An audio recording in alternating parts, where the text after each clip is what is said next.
Good morning students. आज हम सीखने जा रहे हैं time management for the examination के टाइम पर टाइम को किस तरह से मैनेज करें कि जिससे आप समय पर पेपर पूरा कर सको। और उससे पहले students, best of luck for your examinations.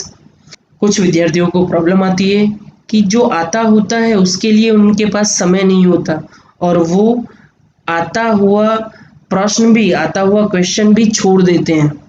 उनको इस प्रॉब्लम का सामना ना करना पड़े, उन्हें ये प्रॉब्लम फेस ना करनी पड़े, इसके लिए ये वीडियो बनाया जा रहा है। विद्यार्थी मित्रों, मेरी शुभकामनाएं आपके साथ हैं कि आप लोग अपना पेपर समय पर पूरा करें। हम स्टार्ट करते हैं आपकी इंग्लिश की एग्ज़ाम से। इंग्लिश फर्स्ट लैंग्वेज 80 मार्क्स की एग्ज़ाम होगी आपकी। सेक्शन ए को किस तरह से अटेंड करना है, सबसे पहले आपको पता होना चाहिए कि सेक्शन ए के अंदर पूछा क्या जाता है। Then it contains answers from paragraphs and fill in the blanks. Section A का वेटेज है 16 मार्क्स। आपको सेक्शन ए को देना है 20 minutes, means it should be completed in 20 minutes. आपका सेक्शन ए 20 मिनट्स में पूरा नहीं हो पाता या कुछ क्वेश्चंस उसमें इस तरह के हैं जो आपको नहीं आते, तो उसके पीछे टाइम वेस्ट करने से अच्छा है आप उन्हें लेफ्ट कर दें और क्वेश्चन पेपर पर छोटा सा साइन कर दें, जिसकी वजह से पता चले कि आपने ये क्वेश्चन अटेंड नहीं किया है और आप उसके अकॉर्डिंग कुछ स्पेस छोड़ देना है आपकी आंसर शीट में, जिसकी वजह से आप उसे बाद में अटेंड कर सकें। उसके बाद बढ़ना है आपको सेक्शन बी की तरफ। 16 मार्क्स का वेटेज है। It contains answers from stanza, figure of speech, answers in 5 to 6 sentences and answers from paragraph. Then you have to give this section also 20 minutes, means this section should be completed in 20 minutes. Same way 20 minutes में आपका ये section भी पूरा नहीं हो पाता। 20 minutes से ज़्यादा देना नहीं है सेक्शन को। आपने जो क्वेश्चन को अटेंड नहीं किया है उस पर क्वेश्चन पेपर पर टिक मार्क कर देना है स्मॉल सा, और उसके बाद आपको सेक्शन सी की तरफ अप्रोच करना है। Section C weightage is 18 marks and it contains grammar portion. Then you have to give this portion also, means this section also 20 minutes, and try to complete the grammar portion in 20 minutes. Same way जो नहीं आता है आपको उसके लिए आपको answer sheet में जगह छोड़कर क्वेश्चन पेपर पर शॉर्ट टिक कर लेना है, जिसकी वजह से आपको पता चलेगा कि ये क्वेश्चन आपने अटेंड नहीं किया है और इसे आप बाद में अटेंड कर सकते हो। सेक्शन डी की तरफ आगे बढ़ें तो इसका वेटेज है 12 marks and it contains long writing like diary writing, dialogue writing, notice writing and advertisement writing. Then you have to give this section 30 minutes and try to complete this section within 30 minutes.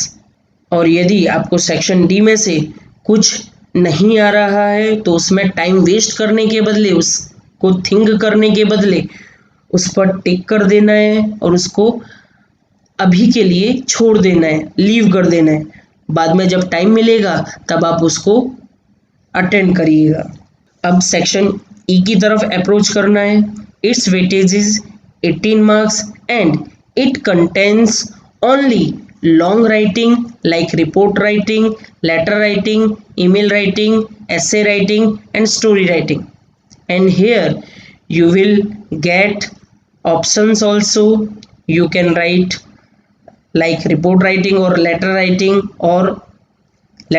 or email writing. कुछ इस तरह से आपको option मिला रहेगा। Same way ऊपर section D है, section D में भी लॉन्ग राइटिंग है तो वहाँ पर भी आपको ऑप्शंस मिले रहेंगे और आपको ऑप्शन के अकॉर्डिंग ओनली वन लिखना है। जो भी जिस तरह से भी ऑप्शन दिया गया होगा उस तरह से आपको कोई भी एक अटेंड करना है।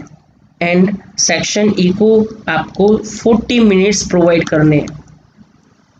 सेम वे जैसे कि मैंने आपको पहले बताया, सेक्शन ई में से आपको कुछ नहीं आ रहा है तो टाइम वेस्ट किए बिना उसे आपको लीव कर देना है कुछ समय के लिए, और जो आता है वो आपको अटेंड करना है। लेकिन ध्यान रखिएगा उसके लिए जो आप छोड़ रहे हैं, जो लीव कर रहे हैं, उसके लिए आपको स्पेस छोड़ देना है और क्वेश्चन पेपर पर टिक कर देना है। विद इन 40 मिनट्स आपका सेक्शन ई कंप्लीट होना चाहिए, ऐसा ट्राई करना है आपको। अब आपको टोटली 180 मिनट्स प्रोवाइड किए जाते हैं।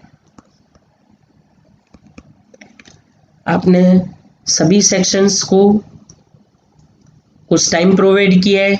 अब हम टाइम कैलकुलेट करें। यहाँ पर आपने सेक्शन ए में 20 मिनट्स प्रोवाइड किए, section B 20 minutes, section C 20 minutes, 60 minutes हो जाते हैं। यहाँ पर 30 मिनट्स, 90 एंड 40 130 मिनट्स।